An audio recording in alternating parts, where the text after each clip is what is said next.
isn't just about the past. It unfolds every day. In February, we honor the achievements of Black professionals who are shaping the future of fleet, trucking, and transportation. The trucking and transportation industries have long been built on resilience, innovation, and hard work. And today, Black fleet professionals are driving change, breaking barriers, and paving the way for future generations. This February, we're spotlighting the Black fleet professionals making history now, innovators, leaders, and changemakers whose impact is shaping the industry. I'm connecting with the Black Fleet Network to further this conversation and explore ways to amplify these voices and foster a more inclusive industry. The Black Fleet Network has been a driving force in opening doors for Black professionals in fleet management, automotive manufacturing, and transportation services. Their work is proof that progress is happening now, and it's time to celebrate, support, and share these stories. I'm excited to work towards shifting the narrative from Black and white history to full color, vibrant, dynamic, and ongoing. So, Exavious and Mushambi, thank you so much for joining me today. Glad to be here, Lauren. Thank you for having us. It's an absolute pleasure. Thank you. What are the biggest challenges that you see facing Black fleet professionals entering the industry today, right now, currently? What are those challenges that you guys are seeing? I think that, if I'm very frank, BFN is not big enough. And I mean that not just from our membership and our reach over the last few years, but there's not enough of us in the industry as a whole. And I think the reason we focus so much on the power of network and community is because the challenge, particularly for young people, is there's not enough people that look like them that they can relate to and get a clear path of career trajectory and support on. And that guidance along the way is quite priceless. I think all of us that have a little bit more gray hairs, we can count specific people along our journeys that helped us get to where we are. And a lot of times those are people that we related to on a family level, on a religious level, on a cultural level. And I think that the biggest challenge in our industry from a diversity standpoint is that we're still operating from a low base. And so we've got a long way to go to import more people into our industry that our young people can actually then look up to and get guidance from. Yeah, because at the end of the day, right, it is about continually building an economy. Yeah. And it's funny, we call fleet niche.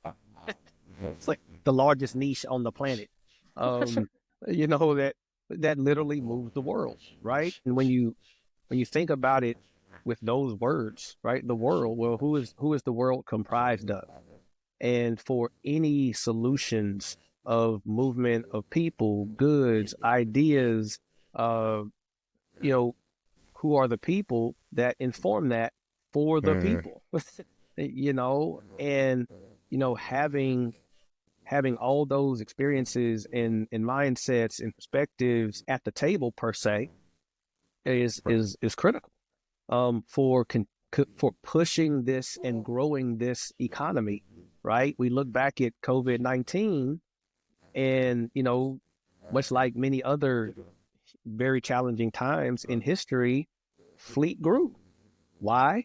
Because there was a real problem for moving essentials like food safely to people, you know, in addition to, you know, life-saving medicines, et cetera, et cetera. You know, you got to have more than a homogenous, you know, lens for decision making to best effectively, you know, get that job done right in those hottest moments.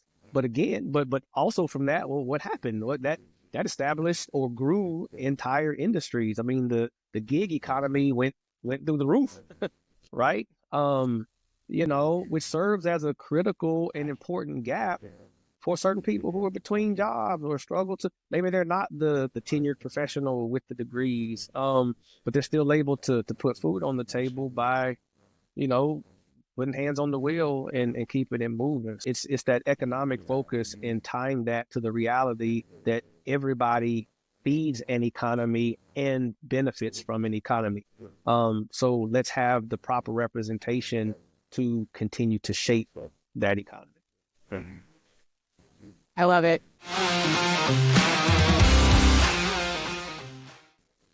What specific efforts can our industry suppliers, partners, automakers, service providers, what can they do to ensure their workplaces are more inclusive, more equitable, more open to growth and change? There you go, asking those hard questions. First of all, there's just a generic need for modernization of how work is done, right? Including all the facets of it and the processes, the HR side of that, the sourcing of talent, human capital, all of that needs an update across the board. Sure, there are certain companies who were really the early pioneers for pushing that forward, and maybe they have it mastered in the current version. But we are alive and well, thankfully, in a time where the last 10 years has been nuts for life, which includes business, right? Remote work, right? It became an industry.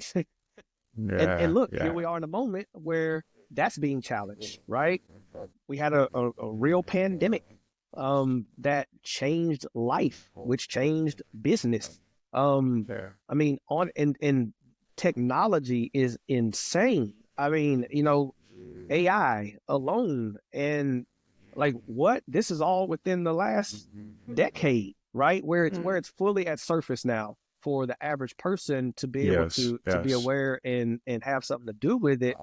But is business, is corporate America embracing to the extent of making the necessary changes, right? For hiring practices, for creating proper workplace culture, which just ain't about vibe and style. No. We're talking so your people are most productive and know that they're supported, which ain't about going and hugging people.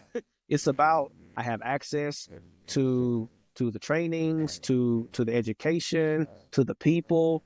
There is an open door policy within reason for, communication to again, get the job done in the best way possible.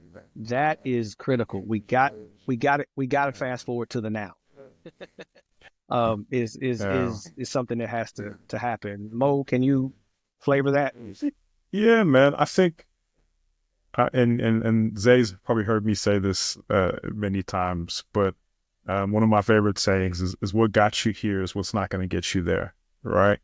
No matter how successful, no matter how big your business, no matter if you've been in business the last 100 years or 400 years, whatever strategy that you used before, because of that last 10 years of disruption that Zay just mentioned, whatever strategy that you even had last year is not going to be the one that you can use to survive another 100 years, or let alone 1 year. And so what I think leaders have to do is think, okay, if I'm building a business of the future to survive not just this next financial year or this next quarter, what do I need to get there and be in an amazing position 20 years from now? And that's going to need diversity. That's going to need multiple voices. That's going to need a youth-focused business. That's going to need a tech-hearted business. Because if you keep doing what you did yesterday, I can almost guarantee that you won't be around next year, quite literally. And so that openness to be adaptable and to transform in all elements of the business, for me, if you just look at the Fortune 500 and how that shifted in the most valuable companies, the ones that have taken the most hold of that are the ones that have had the longest standing or have had the biggest leaps and jumps, because that was core and essential to their business despite market conditions. So that'd be my recommendation. I think that ties back to our earlier part of our conversation too, which is really strategizing and being able to understand how to fail and how to make these tries, make these efforts, and not be afraid to fail, learn, and move on from them and see what growth may have happened and maybe what didn't. Yeah. It's an element of bravery. That's what I hear from what you're saying as well, right? Is I think that's also required. Yeah. Yeah.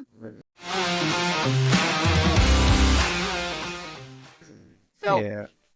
how can those efforts be measured or tracked as we try to grow to ensure that lasting impact? I think we can keep saying, we want to make change. We want to really ensure this inclusivity. But how are we going to be able to look forward in a few years and actually go, yeah, we saw this happen. We saw this change. Yeah. Yeah. People's history, meaning their narrative, can't be wiped away. That just, and I'm not trying to be political here. People need to really open their eyes and understand, what it means for something to be written. We throw around the term data for that in our world, right?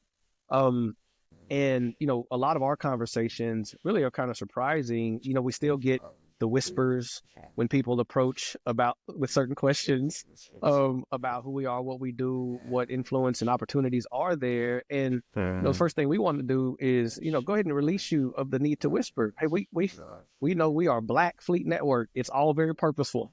So we're here for the open conversation and the open road to progress.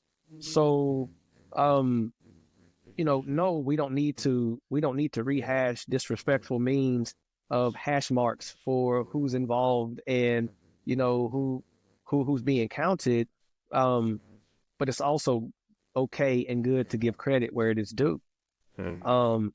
If a woman-owned company rocked it and grew an innovation to a crazy degree, that needs to be publicized, and promoted. And the ladies behind that, or the lady behind that, needs to have a real interview where somebody tries to dig into her secrets so that those things can be replicated or tweaked or attempted to again grow the overall ecosystem. We have been asked many times, hey BFN, do you all have a directory of? Do you have a database of, Black owned suppliers, fleets that are led by Black managers or directors, so on and so forth? And the answer is we're building it. But that doesn't exist. And it doesn't exist because people have been so fearful of just having honest conversations. It's okay if a Black man, a Black woman, a Latino gentleman or woman, or whoever got something rolling and is knocking it out the park, and don't strip away who they are at their cultural and environmental center from those wins that they precipitated, because that probably has something to do with it. And that is okay. Who are the best success stories? It's the people who came from some of the roughest stuff, right? You can't take that away from their story. It is important. And if you ain't got that stuff, don't hate, but find the stuff that you do have and figure out how to weave that into the wins you're working to create. Getting honest is the short answer. That's the question. We got to get honest. I think the other thing I was going to say, Zay, I think it echoes, is that beyond headcount and funding, I think that the tangible impact is like, what actual impact did you make? So you onboarded 10 small businesses or 10 Black-owned businesses, but what impact did you make to their businesses? If you can say, like, tangibly, this is how they grew. This is how we actually supported and mentored them. And they were right here, and now they're here, and they're actually leaving us behind because they've moved so well. Those are the tangible stories that I think matter, because I think sometimes we take some of these metrics and it's just numbers. But for me, it's like, what actual impact did our programs achieve? The managers that we sent for training, do they feel more empowered? Do they feel safer? Are there new roles open and available for them to go and then move into along the way? Those are the more tangible things for me that I think that we have to focus on measuring. Yeah. Yes, and again, data, right? Props to Bobbitt several years ago for really kind of leading the drive for this concept of data driven, right? And that's exactly what I think we're saying. Mo saying it much more eloquently, but that also starts with the honesty of a company or a corporation. BFN isn't here to force anybody's hand into doing what's right or just or best. We're not. We're not here asking for handouts. If I get in the camera and say, we're not here asking for handouts. But we are saying, hey, recognize what is. There's all the slices of category based on whatever programming, based on the political and policy wins, and the WINDS. We need to understand that there's such thing as an underserved business, right? And that can be anybody, right? That can be in the middle of a state that has always been, very impoverished per the defined line, where the educational standards aren't, ranked up there with Massachusetts, or it could be based on racial realities. It could be based on climate realities. And for an industry that really relies on outsourcing, we like to keep those things secret, and take the credit. Oh man, we're out here rocking. Well, you got 12 partners that help you rock it. You know what I'm saying? And keep your NDAs in place. But to Mo's point, if you're onboarding, said number of certain types of companies, and there's going to be diversity within that, let's lift that impact reporting to the surface and be honest about that. But also for those who are sincere and well-meaning, look for and come to us at BFN if you are sincerely interested in, again, it's not about handouts and hand-ups. It's about community. And business of any sort does not thrive without that and the continued strengthening of that. Yep.